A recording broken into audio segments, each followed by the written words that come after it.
It all began, as so many of the best revelations do, with a frustrated parent and a curious child. My previous company had finally been acquired, and after 6 years of tolerating the overextended schedule of a startup founder, I found myself with enough time to give uninterrupted attention and indulgence to my little child.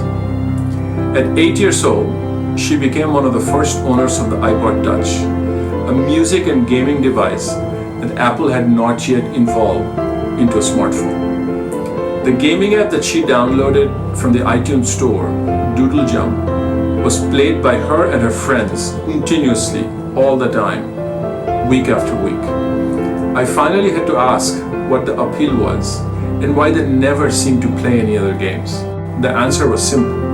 Out of 800 apps, how do we know what we are supposed to like? App discovery in the iTunes and Google Play Store was not very sophisticated. There were the unreliable native App Store rankings, based more around commercial considerations than what people really cared about, which was popularity. In the early days of Mobile Wallet, there was really no company at all. We purchased the domain, coded our way through hard problems, and created the first third-party app search engine that ever existed. The New York Times began publishing our App Store rankings, and we went up to over 1 million daily active users a day very quickly. However, when my wife discovered I had been funding the project out of her personal account, it was made clear to me that we had better figure out how to scale in a meaningful way.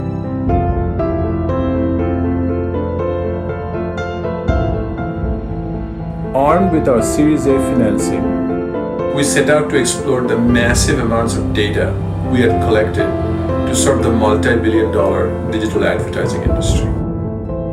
The answer? A mobile demand-side platform. Again, we grew fast, but the infamous media industry cycles of payments versus expenses was taking its toll, and soon our cloud provider was threatening to pull the plug out of our infrastructure because of nearly $1 million of missed payments.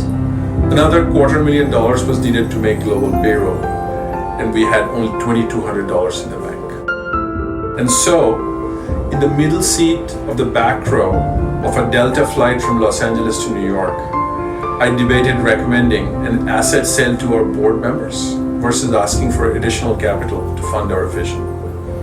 After 5 hours of soul searching, I logged on to the GoGo in-flight Wi-Fi and wrote a love letter to the board.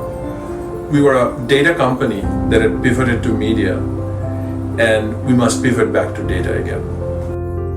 Fast forward 18 months, and Mobile Wallet's growth is absolutely meteoric. We have recorded 2 profitable quarters. We are one of the fastest growing SaaS companies in the world. Team Mobile Wallet has homes across the globe with clients on every continent. But our heart is in India, where we are thrilled to announce the opening of our new Kolkata facility. Mobile Wallet's renaissance is proof of what can happen when you combine patience, persistence, supportive investors, and the killer execution of a disruptive vision rooted in childhood wonder. Add to that a team that is innovative and brilliant, as it is warm and funny. The Mobile Wallet family is made up of musicians and mathematicians, artists and athletes. A passionate group of investors sharing ideas and sharing laughs. It takes a village to know a village, and we are a close-knit global village of problem solvers.